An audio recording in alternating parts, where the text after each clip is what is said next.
Assalamualaikum warahmatullahi wabarakatuh. Bismillahirrahmanirrahim. Alhamdulillahirabbil alamin wa bihi nasta'in wa ala umuri dunya waddin la haula wala quwwata illa billahil aliyyil azim. Amma ba'du. Perkenalkan, nama saya Mai. Saya berasal dari Kota Kendal.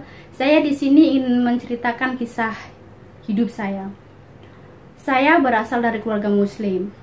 Dan muslim dalam keluarga saya adalah muslim yang patuh, muslim yang taat, muslim yang dalam arti tidak fanatik.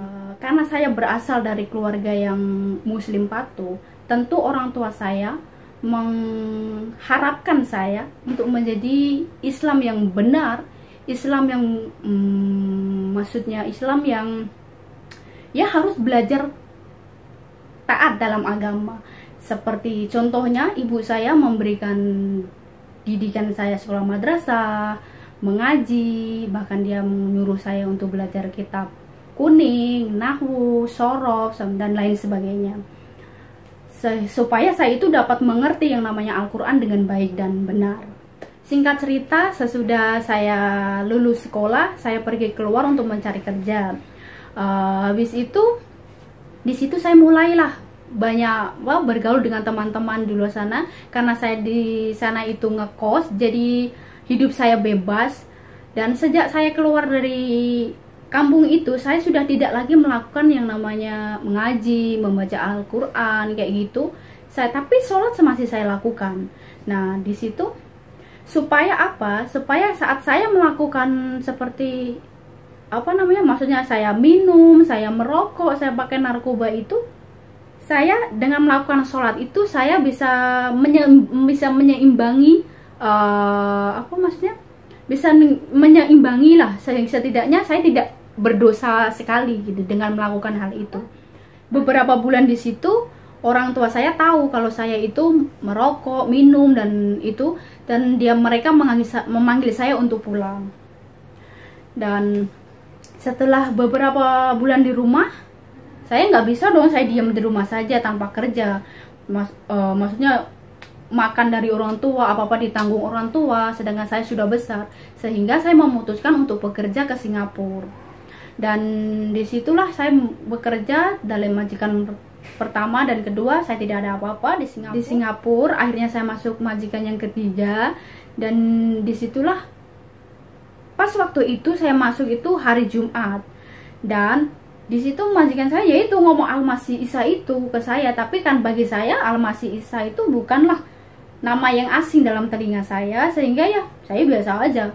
Tapi pas hari yang kedua, pas ada fellowship itu, dan majikan saya itu tiba-tiba ngomong bahwa Isa Al-Masih itu adalah Yesus. Jadi saya ini agak sedikit nggak terima gitu loh. Masa Al-Masih Isa Yesus?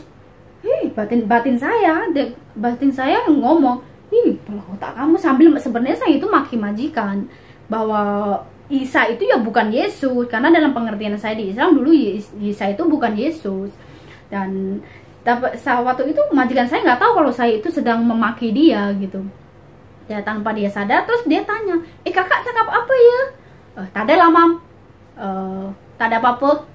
Terus habis itu ya udahlah, dia tak anggap, tak respon saya lagi. Habis itu ya kita start namanya fellowship itu, kita start sharing, start mulai menceritakan siapa itu Al-Masih. Tapi saya diam aja karena memang saya nggak interest waktu itu. Saya belum tergerak untuk mengenal dia gitu. Sehingga terus ya majikan saya menyuruh saya duduk aja di tepi gitu, maksudnya duduk di tepi gitu. Terus hari ketiga saya ikut majikan itu, saya dibawa ke gereja.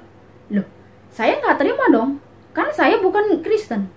Nah, karena saya posisi sana hanyalah bekerja, jadi saya nggak mau melawan itu, saya nggak enak.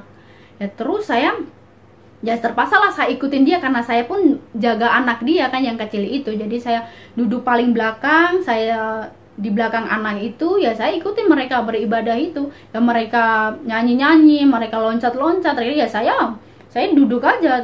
Toh saya pun nggak paham bahasanya karena banyak lagu yang menggunakan bahasa Tamil.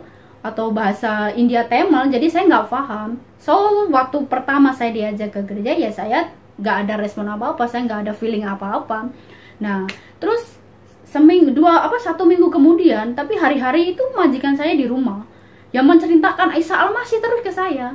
Tapi ya saya nggak begitu apa maksudnya merespon lah, ya penting ya aja. Terus minggu kedua itu saya diajak ke gereja lagi, dan di situ saya itu juga duduk di belakang anak itu. Habis itu lagu yang kedua, di situ saya itu mulai mendengar, karena lagu itu bahasa Inggris sehingga saya ada sedikit paham bahasa itu.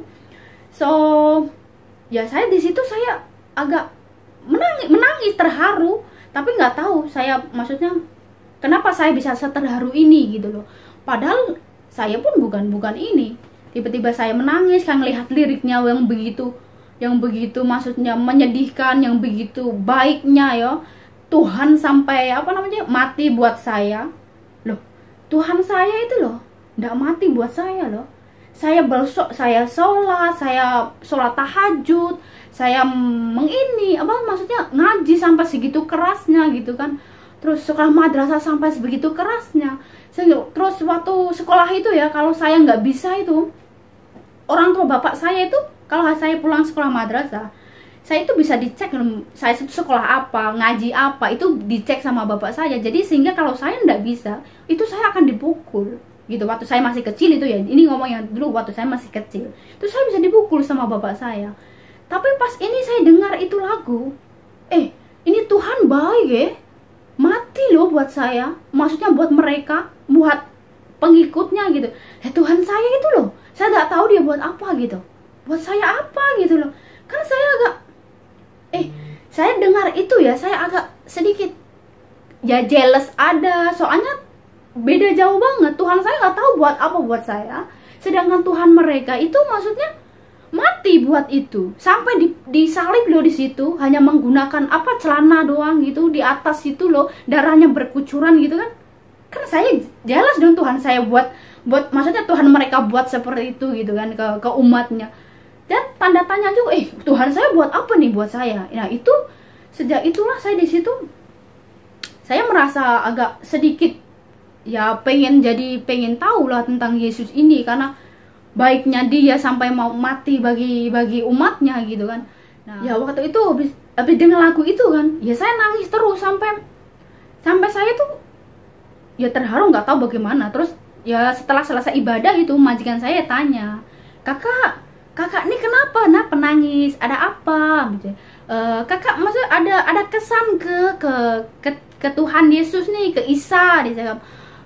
Tapi saya waktu itu nggak jawab apa-apa, saya hanya taklah, karena saya masih belum belum maksudnya nggak mau mengungkapkan ke yang ada dalam hati saya, karena saya masih gengsi kan, karena dari awal kan saya nggak suka atau dia menceritakan dengan Isa, jadi saya agak sedikit gengsi lah konon ini. Jadi saya kayak kalau saya ngomong ke dia kan otomatis saya kalah nih, ke saya maksudnya sudah terlalu dalam bimbingan dia. Nah tiba-tiba tuh pas kita sampai di rumah ya, ini habis selesai ibadah, kita pulang ke rumah, kita selesai makan, terus majikan saya itu kasih saya Alkitab. Dia kasih, tapi dia tidak hanya kasih saya Alkitab, dia juga kasihkan yang namanya Al-Quran, kitab saya sendiri. Nah di situ majikan saya bilang, kakak, ini Alkitab dan ini kitab kakak coba baca, kakak coba compare, nanti kakak akan tahu baiknya Tuhan Yesus. Bukan, dia waktu itu dia tidak bilang Tuhan Yesus, dia baiknya Isa Al-Masih. Saya bilang, saya tidak jawab apa sih waktu itu, cuma saya diam aja, saya tidak ada kata apa-apa.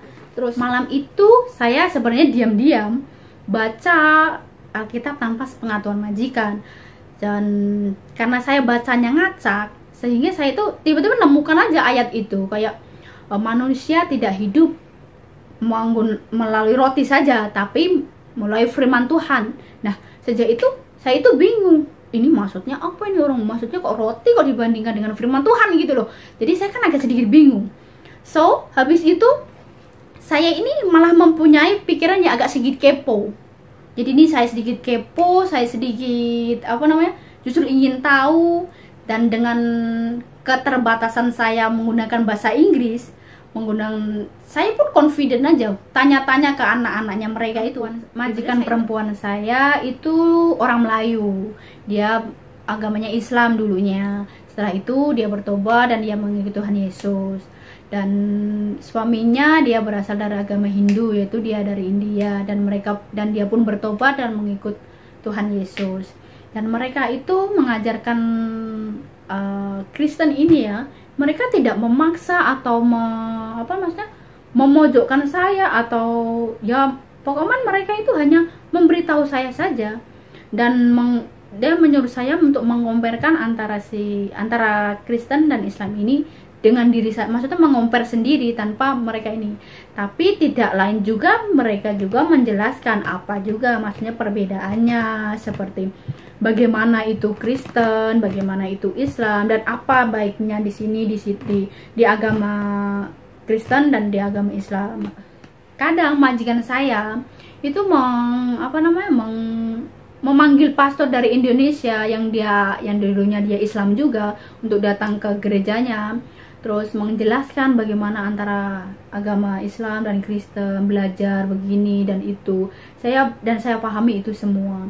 Dan yang terlebih penting, mereka itu cara mengajarnya dia tidak memaksa. Dia tidak it's not by force lah.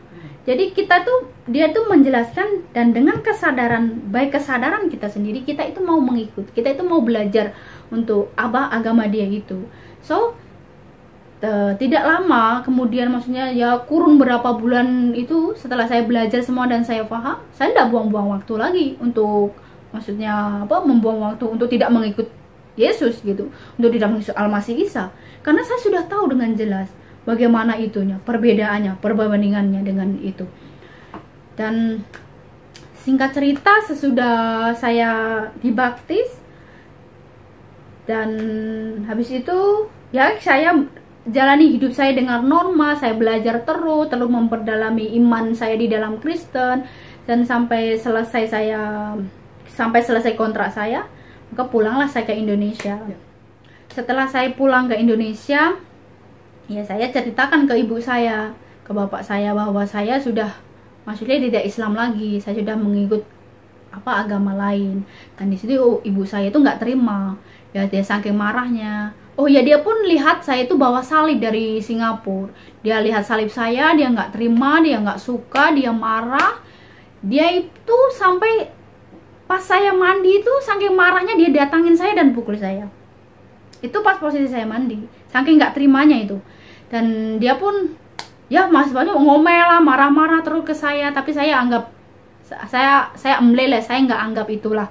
Dan kalau soal bapak saya itu ya dia marah, dia nggak terima, dia nggak setuju saya mengikut Tuhan Yesus, tapi dia tidak mengungkapkannya. Amarah dia pendam sendiri. Dan setelah itu, karena setelah beberapa bulan saya di rumah, saya pun lelah dengan sikap emak saya, maksudnya ibu saya. Akhirnya saya memutuskan untuk pergi ke Hong Kong. Dan di situ, sebelum saya pergi ke Hong Kong, itu saya disuruh ibu saya itu dibawa ke dukun. Kalau dalam bahasa halusnya kita bilang tuh orang pinter lah. Nah, dan saya dibawa di situ, kalau dalam bahasanya diurapi lah, disuruh mandi lah, diapalah, katanya biar jimatnya masuk lah, seperti itu. Saya ikutin aja kata mak saya, karena saya pun sebenarnya lelah, saya capek karena tekanan dari mak saya itu yang maksudnya selalu marah-marah ke saya, maksudnya nggak terima saya Kristen ini. Jadi saya ikutin saja. Sesudah itu sebenarnya saya pun ada feeling, karena tekanan orang tua itu saya ada give up, saya ada menyerah untuk mengikut Tuhan Yesus. Itu saya sudah di rumah itu saya sudah mulai give up lah. Dan habis itu visa saya turun, akhirnya saya pergi bekerja ke Hong Kong. Dan selang beberapa bulan di Hong Kong, saya dapat telepon dari ibu. Katanya gini, Mei, gimana itunya majikanmu? Ya, kita podo ae. Terus podo ae piye? Ya saya podo ae lah. Terus lah pas digawe ning nggih wong pinter barang kok saya podo ae. Lah wong pinter ya moyo lah, percuma lah, dukun-dukun iki percuma lah. Terus ya wes ra apa-apa, engko tak nganu tak parane meneh apa dukune, maksud ibu saya itu begitu. Terus habis itu selang 2 minggu kalau nggak salah, ibu saya telepon balik. Piye wis iku urung, wis sampe urung majikane. Urung padha wae wis rasa dukun-dukunan lah. Lagi tapi jari dukune iki kowe sing kudu tobat.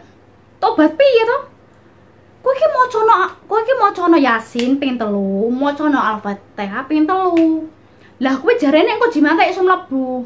Terus saya pun nggak mau berdebat lah sama orang tua saya, dan akhirnya saya nggak layani lah, nggak ikutin dia lah, percuma lah.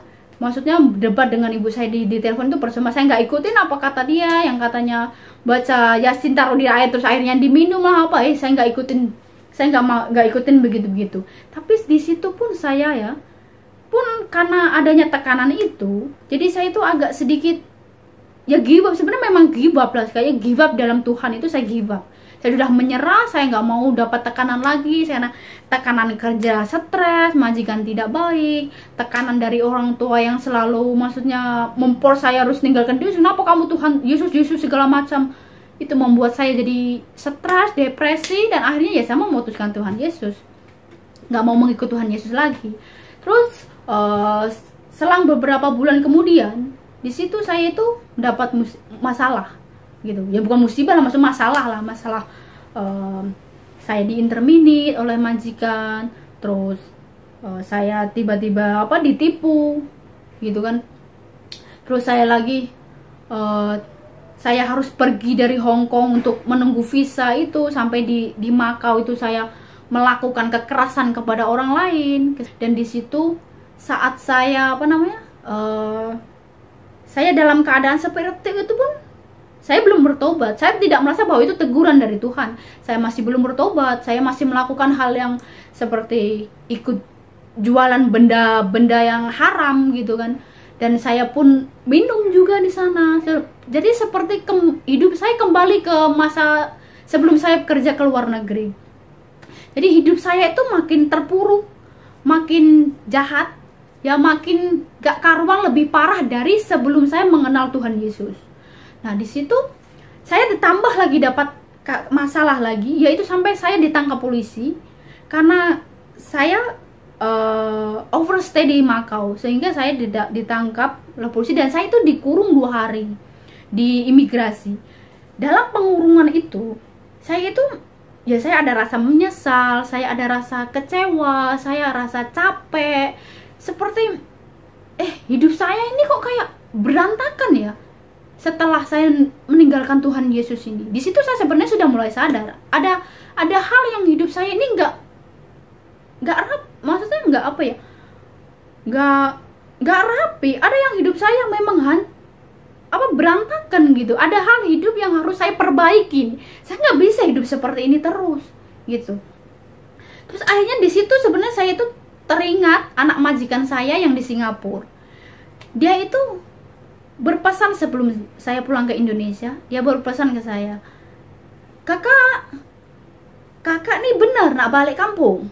Iyalah Khairul nak balik kampung, tapi nih kakak kena ingat nih pesan saya, bila kakak balik kampung tuh kakak boleh lah nak tak ingat dengan saya ke, nak lupakan saya ke, nak lupakan kita punya family lah, boleh, tak apa, tak kisahlah kakak lupakan tuh. Tapi ingat satu je kakak, jangan pernah tinggalkan Yesus.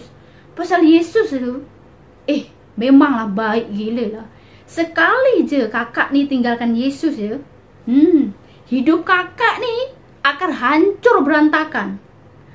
Dan di situ saya di dalam imigrasi itu, di dalam ruangan yang sangat sejuk, ruangan yang sangat dingin, bahkan kita tidak diberi makan 24 jam, hanya diberi makan satu puimin saja, satu mie kotak itu saja dalam kurun waktu 24 jam. Perut kita sudah seperti apa, dan dingin lagi.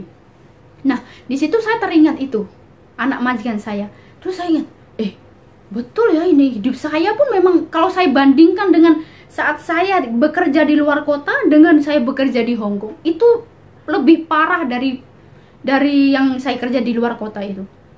Sehingga saya pun ya berpikir, tapi saya pun belum bertobat waktu itu. Saya masih emle karena saya enjoy dengan hidup saya yang di luar. Saya masih enjoy dengan hidup saya dengan teman-teman saya di Makau itu. Dan singkat cerita, setelah visa saya turun, baliklah saya ke Hong Kong. Setelah saya balik ke Hong Kong itu pun saya belum tobat lagi. Saya masih enjoy di luar, masih suka nongkrong-nongkrong kayak di McDonald, nongkrong di mana, di bawah jembatan, nongkrong di Big Burger, itu hanya untuk ya enjoy menghabiskan duit yang gak jelas.